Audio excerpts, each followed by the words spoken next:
اعوذ باللہ من الشیطان الرجیم بسم اللہ الرحمن الرحیم رب اشرح لی صدری ویسر لی امری واحلل عقدۃ من لسانی یفقہوا قولی واجعل لی وزیرا من اہلی اللہم صلی علی محمد وآل محمد وبارک وسلم تسلیما۔ الحمدللہ، آج ہم اپنی 27ویں پارے کا آغاز کر رہے ہیں۔ سورہ الذاریات، آیت نمبر ہے 31۔ بسم اللہ الرحمن الرحیم۔ ابراہیم علیہ السلام نے کہا، اے اللہ کے بھیجے ہوئے فرشتوں، آپ کی اصل مہم کیا ہے؟ یعنی آپ کیا کرنے آئے ہو؟ انہوں نے کہا کہ ہم ایک مجرم قوم کی طرف بھیجے گئے ہیں تاکہ ہم ان پر مٹی کے کنکر برسائیں جو حد سے تجاوز کرنے والوں کے لیے آپ کے رب کی طرف سے نشان زدہ ہیں۔ پس وہاں موجود مومنین کو ہم نے نکال لیا۔ وہاں ہم نے ایک گھر کے علاوہ مسلمانوں کا کوئی گھر نہ پایا۔ استغفر اللہ۔ یعنی صرف اور صرف جناب لوط علیہ السلام تھے جو کہ مومن تھے، باقی ان کا کوئی بھی کوئی ایسا نہیں تھا جو ان پر ایمان لے کے آیا تھا یا جس نے ان کی بات مانی تھی۔ تو ان پر عذاب لے کے آئے تھے فرشتے جناب لوط علیہ السلام کی قوم پر۔ وہاں ہم نے ایک گھر کے علاوہ مسلمانوں کا کوئی گھر نہ پایا، اور دردناک عذاب سے ڈرنے والوں کے لیے ہم نے وہاں ایک نشانی چھوڑ دی۔ اور موسیٰ کے قصے میں بھی نشانی ہے۔ جب ہم نے انہیں واضح دلیل کے ساتھ فرعون کی طرف بھیجا تو اس نے اپنی طاقت کے بھروسے پر منہ موڑ لیا اور بولا، جادوگر یا دیوانہ ہے۔ چنانچہ ہم نے اسے اور اس کے لشکر کو گرفت میں لے لیا اور انہیں دریا میں پھینک دیا، اور وہ لائق ملامت تھا۔ اور عاد میں بھی نشانی ہے، جب ہم نے ان پر نامبارک آندھی بھیجی، وہ جس چیز پر گرتی تھی اسے بوسیدہ کر کے چھوڑ دیتی تھی۔ اور سمود میں بھی نشانی ہے، جب ان سے کہا گیا، ایک وقت معین تک زندگی کا لطف اٹھا لو، مگر انہوں نے اپنے رب کے حکم سے سرتابی کی تو انہیں کڑک نے گرفت میں لے لیا اور وہ دیکھتے رہ گئے۔ پھر وہ اٹھ بھی نہ سکے اور نہ ہی وہ بدلہ لے سکے۔ اور اس سے پہلے نوح کی قوم بھی ایک نشان عبرت ہے۔ یقیناً وہ فاسق لوگ تھے، اور آسمان کو ہم نے قوت سے بنایا اور ہم ہی وسعت دینے والے ہیں، اور زمین کو ہم نے فرش بنایا اور ہم کیا خوب بچھانے والے ہیں۔ سبحان اللہ۔ اور ہر چیز کے ہم نے جوڑے بنائے تاکہ تم نصیحت حاصل کرو، پس تم اللہ کی طرف بھاگو، بے شک میں اللہ کی طرف سے تمہیں صریح تنبیہ کرنے والا ہوں۔ یعنی اللہ کے ساتھ جڑ جاؤ، میں تمہیں اللہ سے ڈرانے والا ہوں، اللہ کے بارے میں نصیحت کرنے والا ہوں، اور اللہ کے ساتھ کسی دوسرے کو معبود نہ بناؤ، میں اللہ کی طرف سے تمہیں صریح تنبیہ کرنے والا ہوں۔ اسی طرح جو لوگ ان سے پہلے گزرے ہیں ان کے پاس کوئی رسول نہیں آیا، مگر اس سے انہوں نے کہا کہ تو جادوگر ہے یا دیوانہ ہے۔ یعنی ہر رسول کو ہی یہی کہا گیا لوگوں نے کہ آپ دیوانے ہیں یا مجنون ہیں یا جادوگر ہیں۔ استغفر اللہ۔ اور کیا ان سب نے ایک دوسرے کو اسی بات کی نصیحت کی ہے؟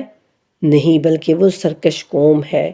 پس آپ ان سے رخ پھیر لیں تو آپ پر کوئی ملامت نہ ہوگی، اور نصیحت کرتے رہیں، کیونکہ نصیحت تو مومنین کے لیے فائدہ مند ہے۔ یعنی جو مومنین ہیں، جن کے دلوں میں ایمان ہے نا، ان کو فائدہ دے گی رسول کی نصیحت بھی۔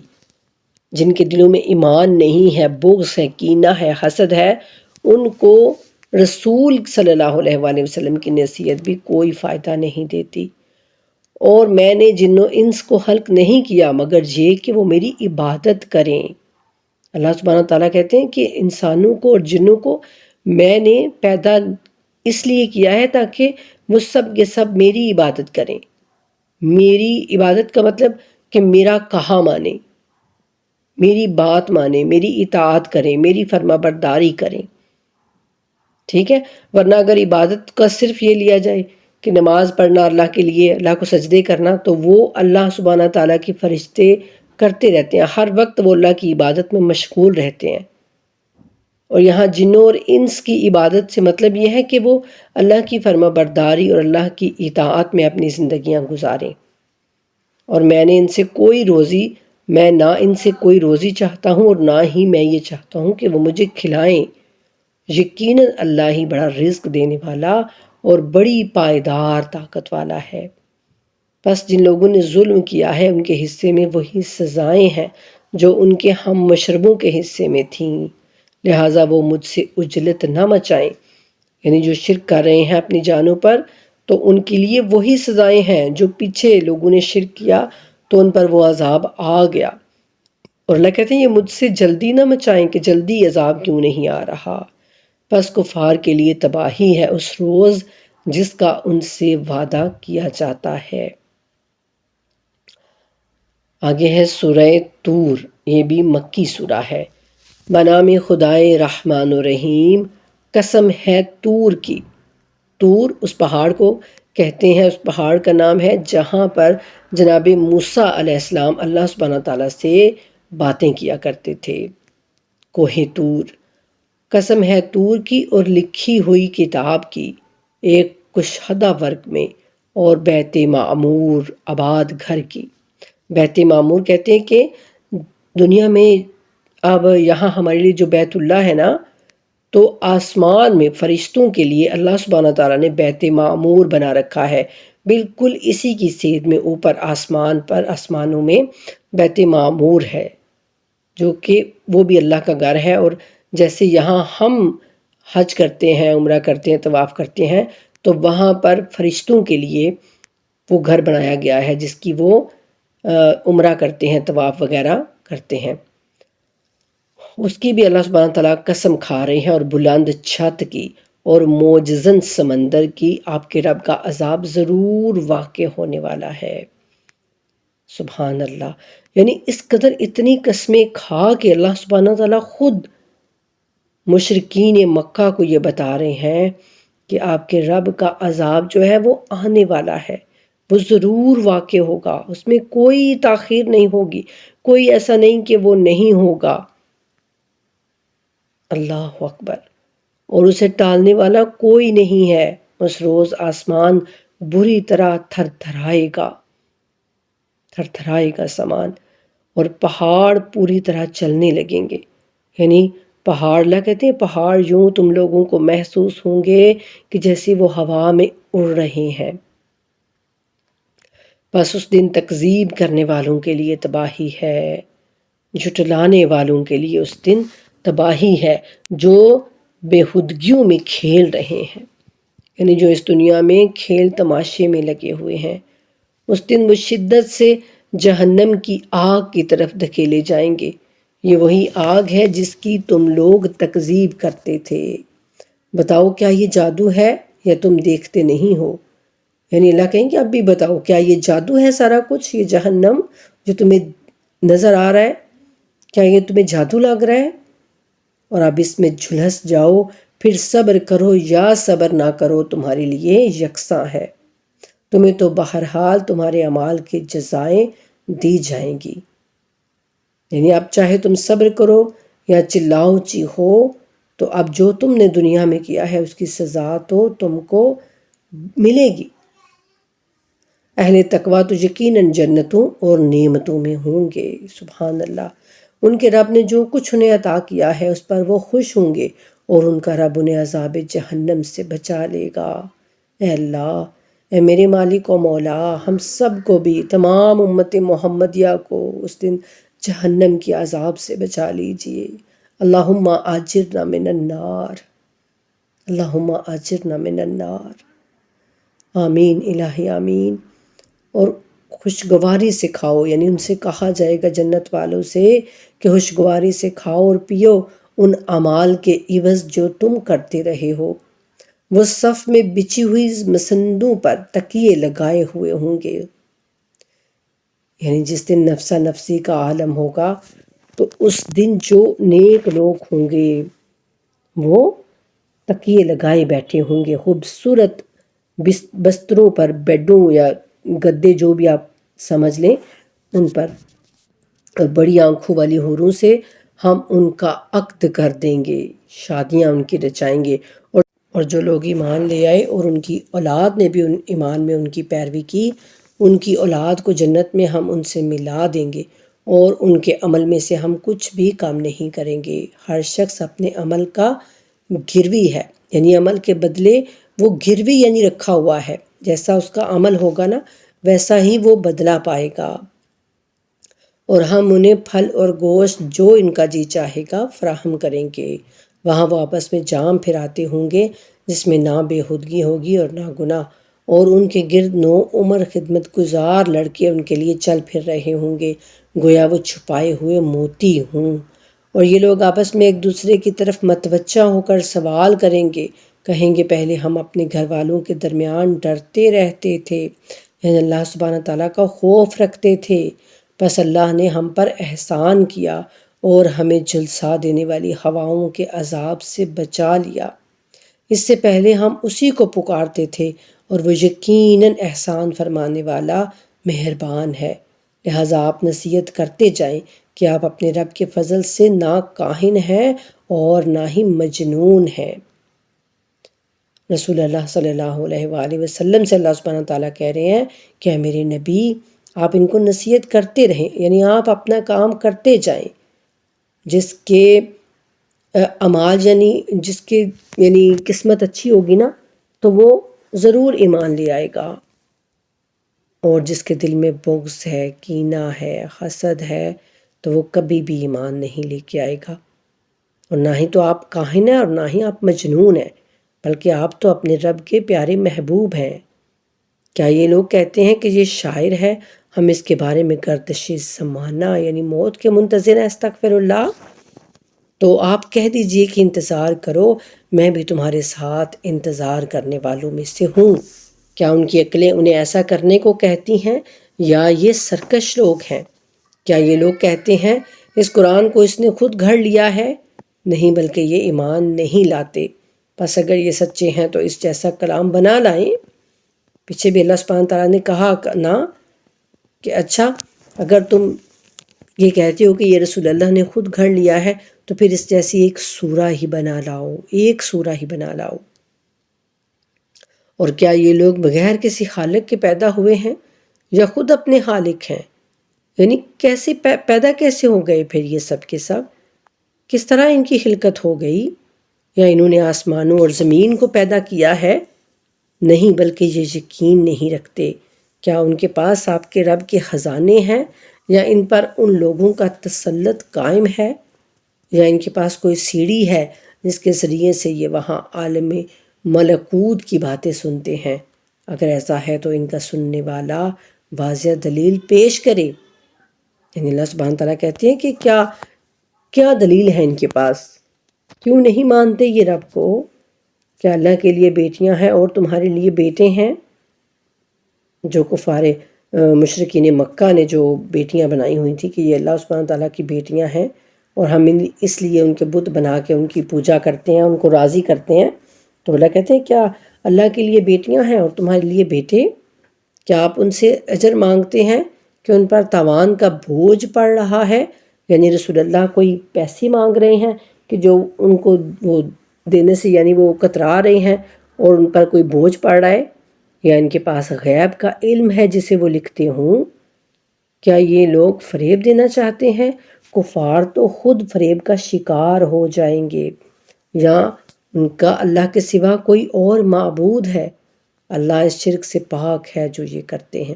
یہ ساری دلیلوں کے طور پر اللہ تعالیٰ ان سے یعنی سوالیہ ایک نشان پوچھ رہے ہیں، سوال کر رہے ہیں۔ اور اگر یہ لوگ آسمان سے عذاب کا کوئی ٹکڑا گرتا ہوا دیکھ لیں تو کہیں گے یہ تو سنگین بادل ہے، بس آپ انہیں ان کے حال پر چھوڑ دیجئے یہاں تک کہ یہ اپنا وہ دن دیکھ لیں جس میں ان کے ہوش اڑ جائیں گے۔ اس دن نہ ان کی تدبیر ان کے کسی کام آئے گی اور نہ ہی ان کی مدد کی جائے گی، اور ظالموں کے لیے اس عذاب کے علاوہ بھی یقیناً عذاب ہے، لیکن ان میں سے اکثر نہیں جانتے۔ اور آپ اپنے رب کے حکم تک صبر کریں یہاں تک کہ آپ ہماری نگاہوں میں ہیں، اور جب آپ اٹھیں تو اپنے رب کی ثنا کے ساتھ تسبیح کریں، اور رات کے بعض حصوں میں اور ستاروں کے غروب ہونے کے بعد بھی اپنے رب کی تسبیح کریں، یعنی اپنے رب کو یاد کرتے رہیں، ہر وقت اپنے رب کا ذکر کرتے رہیں، سورہ طور کے بعد ہے سورہ نجم، یہ بھی مکی سورہ ہے۔ بنام خدائے رحمان الرحیم، قسم ہے ستارے کی جب وہ غروب کرے، تمہارا رفیق نہ گمراہ ہوا ہے اور نہ بہکا ہے۔ یعنی اللہ تعالیٰ خود ستاروں کی قسم کھا کے کہہ رہے ہیں کہ رسول اللہ صلی اللہ علیہ وآلہ وسلم نہ ہی گمراہ ہوئے ہیں اور نہ ہی وہ بہکے ہیں۔ وہ اپنی خواہش سے نہیں بولتے، یعنی وہ اپنے جی سے نہیں بولتے، یہ تو صرف وہی ہوتی ہے جو ان پر نازل کی جاتی ہے۔ یعنی رسول اللہ صلی اللہ علیہ وآلہ وسلم صرف وہ بولتے ہیں جو اللہ سبحانہ تعالیٰ ان سے کہتے ہیں۔ شدید قوت والے نے انہیں تعلیم دی ہے، یعنی اللہ سبحانہ تعالیٰ نے، جو صاحب قوت پھر اپنی شکل میں سیدھا کھڑا ہوا۔ اب یہ جو ہے نا، یہ کہتے ہیں معراج شریف کی جو معراج جو رسول اللہ صلی اللہ علیہ وآلہ وسلم کو ہوئی تھی، تو یہ اس کے بارے میں یعنی یہ ساری آیات ہیں۔ اور یہ سیدھا کھڑا ہوا، اس سے مراد کچھ لیتے ہیں کہ یہ جناب جبرائیل علیہ السلام کو رسول اللہ صلی اللہ علیہ وآلہ وسلم نے اپنی اصلی حالت میں، اپنی جو صحیح ان کی شکل ہے نا، اس میں انہوں نے دیکھا تھا رسول اللہ نے۔ تو وہ اللہ تعالیٰ کہتے ہیں کہ ان کو صاحب قوت پھر اپنی شکل میں سیدھا کھڑا ہوا، اور جب وہ بلند ترین افق پر تھا پھر وہ قریب آئے، پھر مزید قریب آئے، یہاں تک کہ 2 کمانوں کے برابر یا اس سے کم فاصلہ رہ گیا۔ پھر اللہ نے اپنے بندے پر جو وحی بھیجنا چاہی وہ بھیج دی۔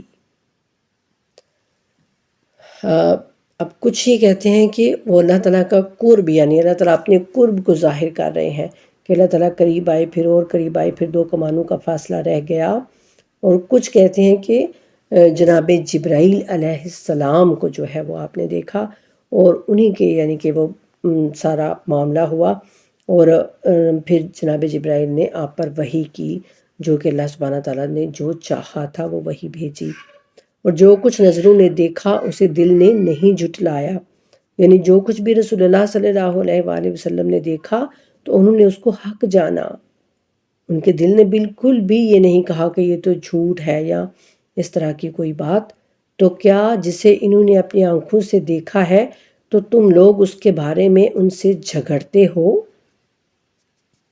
اور بے شک انہوں نے پھر ایک مرتبہ اسے دیکھ لیا، سدرۃ المنتہا کے پاس، جس کے پاس ہی جنت الماوا ہے۔ اس وقت سدرہ پر چھا رہا تھا جو چھا رہا تھا، یعنی ایک نور جو چھا رہا تھا سدرہ پر۔ نگاہ نے نہ انحراف کیا اور نہ تجاوز کیا، یعنی ایسی اللہ تعالیٰ کہتے ہیں اس طرح کی نگاہ رسول صلی اللہ علیہ وآلہ وسلم ہے کہ جو نہ حد سے آگے بڑھی اور نہ ہی اس نے کوئی یعنی کہ جھوٹ جانا کسی چیز کو، نہ ہی انکار کیا، نہ ہی انحراف کیا۔ بے شک انہوں نے اپنے رب کی بڑی نشانیوں کا مشاہدہ کیا۔ لات اور عزیٰ کے بارے میں مجھے بتلاؤ، اور پھر تیسرے منات کو بھی۔ یہ بھی مشرکین مکہ نے نام رکھے ہوئے تھے بڑے بڑے بتوں کے، جن کو وہ خدا نعوذ باللہ مانتے تھے کہ یہ اللہ کے بڑے بڑے زیادہ یعنی بزرگ ہستیاں ہیں ان کے نزدیک، تو ان کے نام رکھے ہوئے تھے، لات، عزیٰ اور منات۔ کیا تمہارے لیے تو بیٹے اور اللہ کے لیے بیٹیاں ہیں؟ یعنی یہ نام انہوں نے اس طرح کے بیٹیوں کے نام یعنی رکھے ہوئے تھے۔ تو اللہ کہتے ہیں کیا تمہارے لیے بیٹے اور اللہ کے لیے بیٹیاں ہیں؟ یہ تو پھر غیر منصفانہ تقسیم ہے نا۔ دراصل یہ تو صرف چند نام ہیں جو تم نے اور تمہارے آباء و اجداد نے گھڑ لیے ہیں، اللہ نے تو اس کی کوئی دلیل نازل نہیں کی ہے۔ یہ لوگ صرف گمان اور خواہشات نفس کی پیروی کرتے ہیں، حالانکہ ان کے پاس ان کے رب کی طرف سے ہدایت آ چکی ہے۔ انسان جو آرزو کرتا ہے کیا وہ اسے مل جاتی ہے؟ یعنی اللہ سبحانہ تعالیٰ کہتے ہیں کہ جو تم آرزو کر رہے ہو، تو کیسا ہوتا ہے کہ جو بھی انسان آرزو کرے تو اس کو فوراً مل جائے، اور دنیا اور آخرت کا مالک تو صرف اللہ ہے، یعنی اللہ جس کو چاہتا ہے اور جو چاہتا ہے وہ عطا کرتا ہے۔ اور آسمانوں میں کتنے ہی ایسے فرشتے ہیں جن کی شفاعت کچھ بھی فائدہ نہیں دیتی۔ مگر اللہ کی اجازت کے بعد جس کے لیے وہ چاہے اور پسند کرے. یعنی اگر فرشتے بھی کسی کی شفاعت کرنا چاہیں تو وہ نہیں کر سکتے مگر جب تک کہ اللہ سبحانہ تعالیٰ نہ چاہیں. اور جو لوگ آخرت پر ایمان نہیں رکھتے وہ فرشتوں کے نام لڑکیوں جیسے رکھتے ہیں.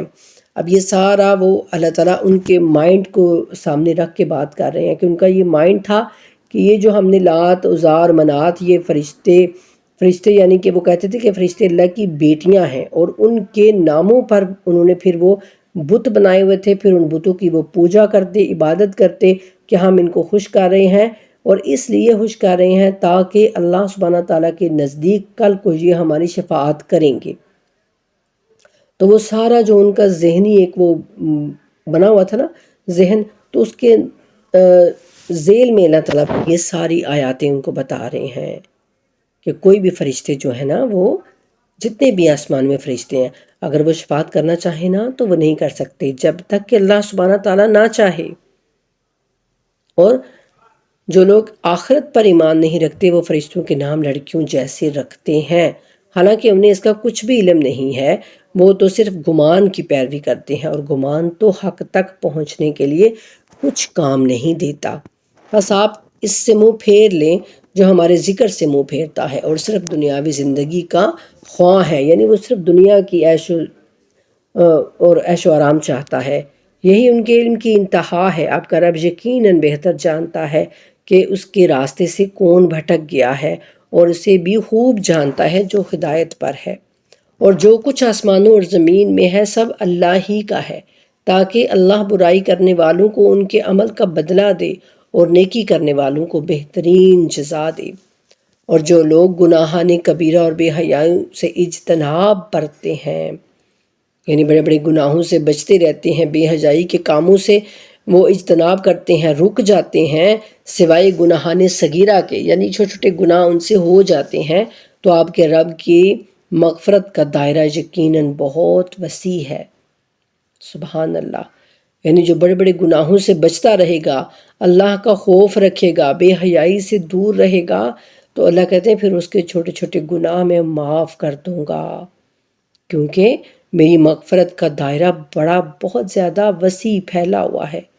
وہ تم سے خوب آگاہ ہے جب اس نے تمہیں مٹی سے بنایا اور جب تم اپنی ماؤں کے شکم میں ابھی جنین تھے، یعنی بالکل ابھی، یعنی وہ اصلی حالت میں نہیں آئے تھے، بلکہ ایک بالکل چھوٹا سا تم ایک بچہ ابھی بن رہے تھے. بس اپنے نفس کی پاکیزگی نہ جتاؤ، یعنی اب تم تھوڑے سے اگر بڑے ہو گئے ہو تو نوجوان ہو گئے ہو تو اکڑ اکڑ کر خود کو یہ نہ سمجھو کہ میں پتہ نہیں کوئی بہت ہی پاکیزہ چیز ہوں. اللہ کہتے ہیں کہ میں سارا تمہارا جانتا ہوں. جیسے وہ کہتے ہیں نا کہ تمہارا میں یعنی شروع سے لے کے اینڈ تک میں تم کو سارا جانتا ہوں، تو وہی اللہ سبحانہ تعالیٰ بھی کہہ رہے ہیں کہ میں تم کو پورا جانتا ہوں. کیسے میں نے تم کو مٹی سے پیدا کیا، کیسے پھر میں نے تم کو تمہاری ماں کے پیٹ میں پیدا کیا، تو میرے سامنے تم اپنی پاکیزگی نہ جتاؤ. اللہ پرہیزگار کو خوب جانتا ہے. اور مجھے بتلاؤ جس نے منہ پھیر لیا اور تھوڑا سا دیا اور پھر رک گیا، اللہ کے راستے میں تھوڑا سا دے کے پھر رک گیا، کیا اس کے پاس غیب کا علم ہے؟ وہ دیکھ رہا ہے؟ اور کیا اسے ان باتوں کی خبر نہیں پہنچی جو موسیٰ کے صحیفوں میں تھیں اور ابراہیم کے صحیفوں میں، جس نے حق کے اطاعت پورا کیا؟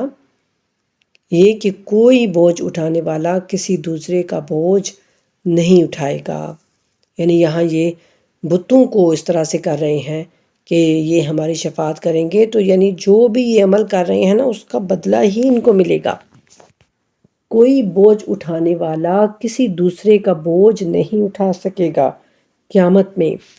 اور یہ کہ انسان کو صرف وہی ملتا ہے جس کی وہ صحیح کرتا ہے، جس کی وہ کوشش کرتا ہے اس دنیا میں، اس کو وہی ملے گا جس طرح کی وہ کوشش کرے گا. اگر وہ اچھا یعنی جنت کے لیے کوشش کرے گا تو اس کو جنت مل جائے گی، اور اگر وہ گناہوں میں گناہ کرتا چلا جائے گا تو پھر ظاہر ہے کہ وہ جہنم کے لیے کوشش کر رہا ہے. اور یہ کہ اس کی کوشش ان قریب دیکھی جائے گی. یعنی اللہ کہتے ہیں کہ بے شک ایک وقت آنے والا ہے کہ میں تم سب کی کوششوں کو دیکھوں گا، پھر اسے پورا بدلہ دیا جائے گا، اور یہ کہ منتہائی مقصود آپ کے رب کے پاس پہنچنا ہے، اور یہ کہ وہ ہنساتا اور وہی رلاتا ہے، اور یہ کہ وہی مارتا ہے اور وہی جلاتا ہے، یعنی وہی زندہ کرے گا، وہی مارتا بھی ہے، وہی تم کو ہنساتا بھی ہے، یعنی تمہیں نعمتیں دیتا ہے، اور رلاتا بھی ہے، یعنی کوئی تکلیف کوئی مصیبت آ جاتی ہے تم پر، اور یہ کہ وہی نر اور مادہ کا جوڑا پیدا کرتا ہے ایک نطفے سے جب وہ ٹپکایا جاتا ہے، اور یہ کہ دوسری زندگی کا پیدا کرنا اس کے ذمے ہے۔ یعنی اللہ کہتے ہیں کس طرح تم ایک ذلیل قطرے سے پیدا کیے گئے ہو، اور اب تم یہ سوچتے ہو کہ تم دوبارہ زندہ نہیں کر سکتا، اللہ تمہیں نہیں پیدا کیے جاؤ گے۔ اللہ کہتے ہیں یہ میرے ذمے ہے تم کو دوبارہ زندہ پیدا کرنا، اور یہ کہ وہی دولت مند بناتا ہے اور ثابت سرمایہ دیتا ہے، اور یہ کہ وہی ستارہ شعراء کا رب ہے۔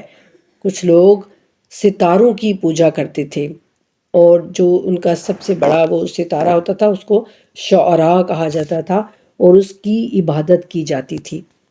تو اللہ کہتے ہیں کہ وہ جو شعراء ستارہ ہے نا، اس کا رب بھی اللہ سبحانہ تعالیٰ ہے۔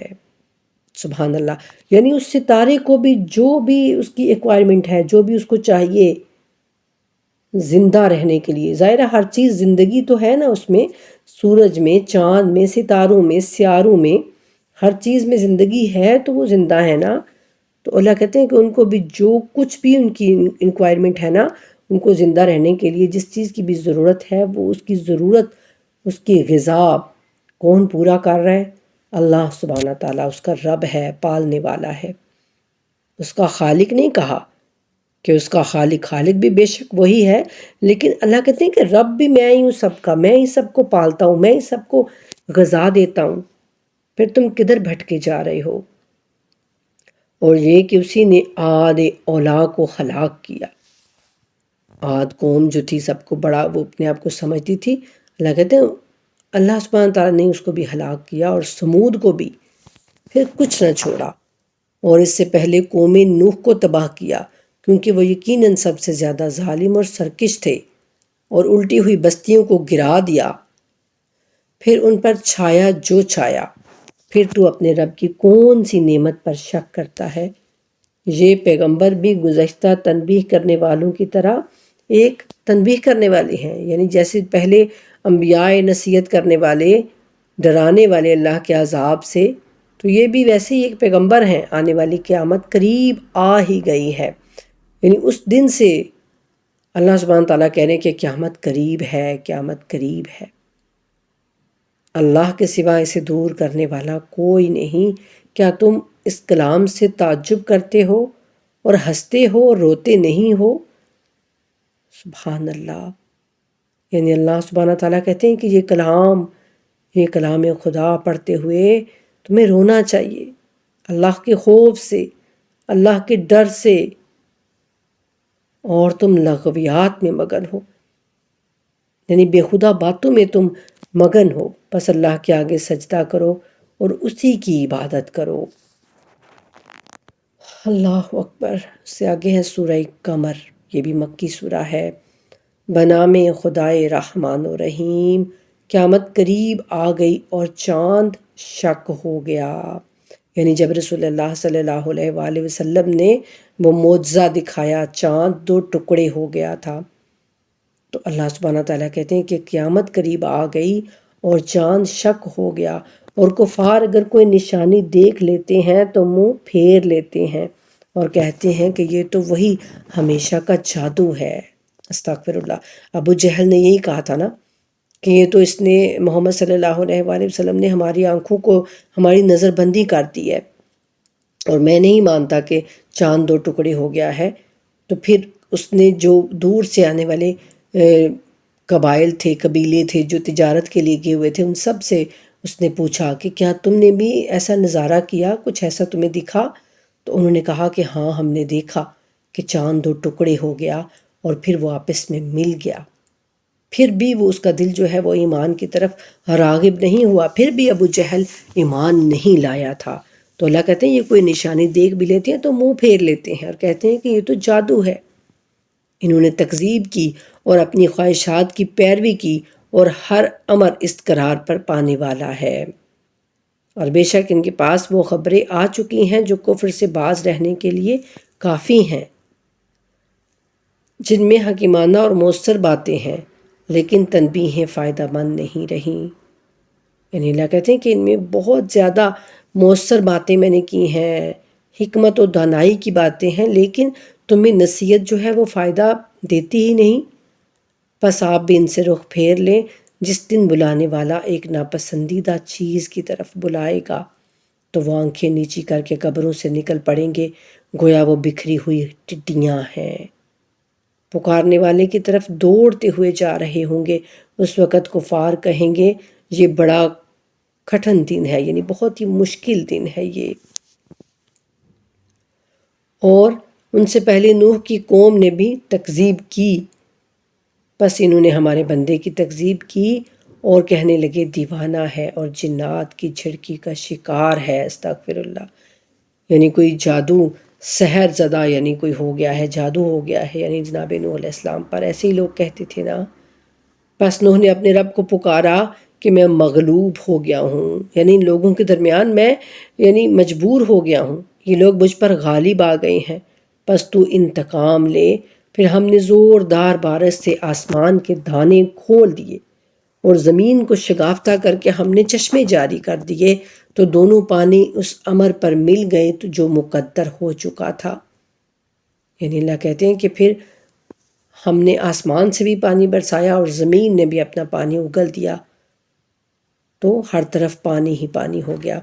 اور تختوں اور کیلوں والی کشتی پر ہم نے نوح کو سوار کیا جو ہماری نگرانی میں چل رہی تھی۔ یہ بدلہ اس شخص کی وجہ سے تھا جس کی قدر شناسی نہیں کی گئی تھی۔ یعنی رسول اللہ کو جب اللہ کے رسول کو جھٹلایا گیا، جناب نوح علیہ السلام کو، تو اللہ کہتے ہیں کہ پھر ان پر عذاب آ گیا۔ تو اگر تم بھی اے مشرکین مکہ، اگر تم بھی اللہ کے رسول کو جھٹلاتے رہو گے تو کیا تم سمجھتے ہو کہ تم کوئی میرے بڑے پیارے ہو، تم پر عذاب نہیں آئے گا؟ لیکن ایک وقت تک میں نے تم کو ڈھیل دے رکھی ہے، وقت معین تک۔ اور بے شک اس کشتی کو ہم نے ایک نشانی بنا چھوڑا، تو کیا کوئی نصیحت قبول کرنے والا ہے؟ پس بتاؤ میرا عذاب اور میری تنبیہیں کیسی رہیں۔ اور بے شک ہم نے اس قرآن کو نصیحت کے لیے آسان بنا دیا ہے، تو کیا ہے کوئی نصیحت قبول کرنے والا؟ سبحان اللہ۔ اس قرآن کریم میں اس سورہ میں اللہ سبحانہ تعالیٰ 4 سے 5 دفعہ یہ بات رپیٹ کرتے ہیں کہ ہم نے اس قرآن کو نصیحت کے لیے آسان بنا دیا ہے، آسان بنا دیا ہے۔ مشکل نہیں ہے یہ قرآن، اگر کوئی سمجھنا چاہے تو اس کو سمجھ سکتا ہے، بالکل بھی اس میں کوئی مشکل نہیں ہے۔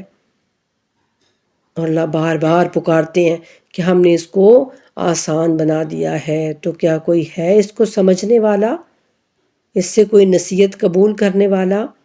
عاد نے تکذیب کی تو بتاؤ میرا عذاب اور میری تنبیہیں کیسی تھی۔ ایک مسلسل نحوست کے دن ہم نے ان پر ایک طوفانی ہوا چلائی جو لوگوں کو جڑ سے اکھڑے ہوئے کھجور کے تنوں کی طرح اکھاڑ کر پھینک دیتی تھی۔ پس بتاؤ میرا عذاب اور میرا ڈرانا کیسا، یعنی میرا عذاب اور میرا تنبیہ کرنا، میرا ڈرانا کیسا تھا۔ اور بے شک ہم نے اس قرآن کو نصیحت کے لیے آسان بنا دیا ہے، تو کیا کوئی نصیحت قبول کرنے والا ہے؟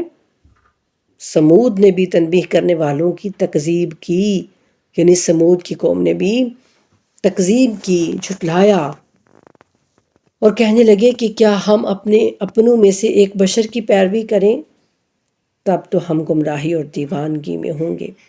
کیا ہمارے درمیان یہی ایک رہ گیا تھا جس پر یہ ذکر نازل کیا گیا؟ نہیں، بلکہ یہ بڑا جھوٹا خود پسند ہے۔ استغفر اللہ۔ ان قریب انہیں معلوم ہو جائے گا کہ یہ بڑا جھوٹا خود پسند کون ہے، یعنی آخرت میں ان کو ضرور پتہ چلے گا کہ یہ تو اللہ کا واقعی رسول تھا۔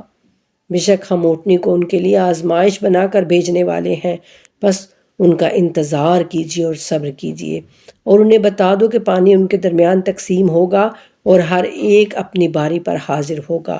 یہ جناب صالحہ اور ان کی اونٹنی کا ذکر ہے۔ پھر انہوں نے اپنے ساتھی کو بلایا اور اسے ہتھیار تھمایا، پس اس نے اونٹنی کی کونچھیں کاٹ دیں۔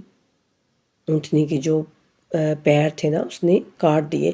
اور بتاؤ میرا عذاب اور میرا ڈرانا کیسا تھا۔ ہم نے ان پر ایک زوردار چنگاڑ چھوڑ دی تو وہ سب باڑ والے کے بھوسی کی طرح ہو گئے۔ اور بے شک ہم نے اس قرآن کو نصیحت کے لیے آسان بنا دیا ہے، تو کیا کوئی ہے جو نصیحت قبول کرے؟ اور لوط کی قوم نے بھی تنبیہ کرنے والوں کو جھٹلایا تو ہم نے ان پر پتھر برسانے والی ہوا چلا دی، سوائے آل لوط کے جنہیں ہم نے سحر کے وقت بچا لیا۔ پس اپنی طرف سے فضل کے طور پر شکر گزاروں کو ہم ایسے ہی جزا دیتے ہیں۔ اور بے شک لوط نے ہماری عقوبت سے انہیں ڈرایا، مگر وہ ان تنبیہ کرنے والوں سے جھگڑتے رہے۔ اور بے شک انہوں نے لوط کے مہمانوں کو قابو کرنا چاہا تو ہم نے ان کی آنکھیں مٹا دیں۔ لو اب میرے عذاب اور تنبیہ کو چکھو، یعنی میرے عذاب کو چکھو۔ اور بے شک صبح سویرے ایک دائمی عذاب ان پر نازل ہوا، اب چکھو میرے عذاب کو اور میرے ڈرانے کا ذائقہ چکھو۔ اور بے شک ہم نے اس قرآن کو نصیحت کے لیے آسان بنا دیا ہے، تو کیا کوئی ہے جو نصیحت قبول کرے؟ اور بے شک قوم فرعون کے پاس بھی تنبیہ کرنے والے آئے، انہوں نے ہماری تمام نشانیوں کی تکذیب کی تو ہم نے انہیں اس طرح گرفت میں لے لیا جس طرح ایک غالب آنے والا طاقتور گرفت میں لیتا ہے۔ کیا تمہارے زمانے کے کفار ان لوگوں سے بہتر ہیں، یا الہامی کتب میں تمہارے لیے معافی کا پروانہ لکھا ہوا ہے؟ استغفر اللہ۔ یعنی کس قدر یہ سخت آیات ہیں، کس قدر دھمکی آمیز آیات ہیں یہ۔ اللہ سبحانہ تعالیٰ بار بار پچھلے گزشتہ انبیاء کا ذکر کر کر کے، ان کی قوموں کا ذکر کر کر کے، اپنے عذاب کا ذکر کر کے، پھر اللہ کہتے ہیں کہ یہ قرآن تمہارے لیے آسان بنا دیا ہے، اس میں نصیحتیں ہیں، تو کیا کوئی ہے جو اس سے نصیحت حاصل کرے، ان ساری باتوں سے کوئی سبق سیکھے؟ اور اب یہاں اللہ کہہ رہے ہیں کہ کیا جو یہ تمہارے زمانے کے کفار ہیں، اے میرے رسول، جو مشرکین مکہ ہیں، کیا یہ ان لوگوں سے بہتر ہیں جو پہلی میری امتیں تھیں جنہوں نے میری تکذیب کی تو میں نے ان پر عذاب کیا؟ کیا یہ ان لوگوں سے بہتر ہیں؟ یا پھر کوئی آسمانی کتاب میں ان کے لیے کوئی معافی نامہ ہے کہ یہ جو بھی کرتے رہیں گے تو میں ان کی گرفت میں ان کو نہیں لوں گا، میں ان کی پکڑ نہیں کروں گا، ان کو معاف کر دوں گا؟ کیا کوئی ایسا معافی نامہ ہے ان کے پاس؟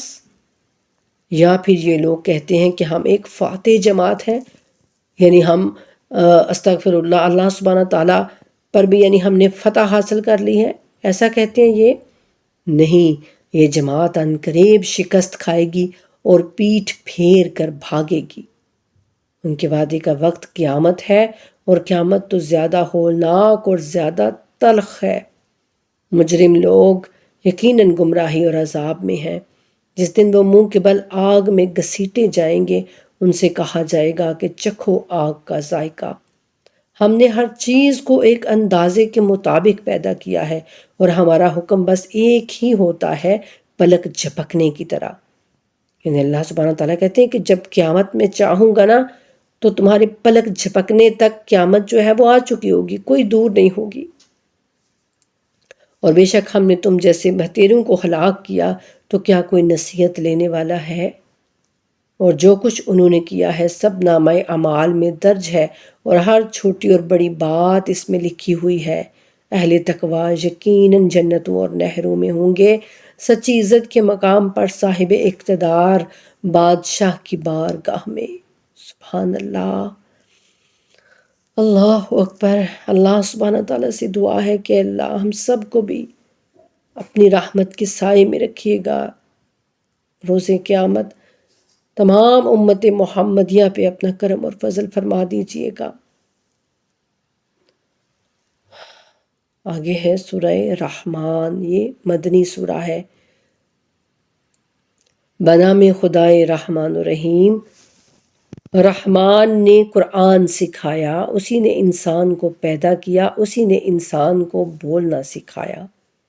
سورج اور چاند مقررہ حساب کے تحت میں ہے، یعنی اللہ کے مقررہ حساب کے وہ چل رہے ہیں اسی حساب سے، اور چاند اور ستارے اور درخت سجدہ کرتے ہیں، ستارے بھی اور درخت بھی اللہ سبحانہ تعالیٰ کہہ رہے ہیں کہ وہ سجدہ کرتے ہیں اپنے رب کو، اور اسی نے اس آسمان کو بلند کیا اور ترازو قائم کیا، میزان قائم ہوگا جب، تاکہ تم ترازو کے ساتھ تولنے میں تجاوز نہ کرو۔ پیچھے بھی ہم نے پڑھا نا کہ وزن میں کمی بیشی کرنا جو ہے یہ بہت ہی غلط بات ہے۔ اللہ کہتے ہیں انصاف کے ساتھ وزن کو درست رکھو اور تول میں کمی نہ کرو۔ اور اسی نے مخلوقات کے لیے اس زمین کو بنایا ہے، اس میں میوے اور خوشے والے کھجور کے درخت ہیں اور بھوسے والا اناج، خوشبو والے پھول ہیں۔ پس اے جن و انس تم دونوں اپنے رب کی کون کون سی نعمت کو جھٹلاؤ گے؟ سورہ رحمان میں یہ بار بار ایک آیت جو رپیٹ ہوتی ہے، فَبِأَيِّ آلَاءِ رَبِّكُمَا تُكَذِّبَانِ، تم دونوں اے جن و انس، تم دونوں جن بھی اور انسان بھی، دونوں سے اللہ سبحانہ تعالیٰ مخاطب ہو رہے ہیں کہ بتاؤ تم اپنے رب کی کون کون سی نعمتوں کو جھٹلاؤ گے۔ اس نے انسان کو ٹھیکری کی طرح کے خشک گارے سے بنایا اور جنات کو آگ کے شعلے سے پیدا کیا، پس تم دونوں اپنے رب کی کس کس نعمت کو جھٹلاؤ گے؟ وہ دونوں مشرقوں اور دونوں مغربوں کا رب ہے، پس تم دونوں اپنے رب کی کون کون سی نعمتوں کو جھٹلاؤ گے؟ اسی نے دو سمندروں کو جاری کیا کہ آپس میں مل جائیں، تاہم ان دونوں کے درمیان ایک کاڑ ہے جس سے وہ تجاوز نہیں کر سکتے۔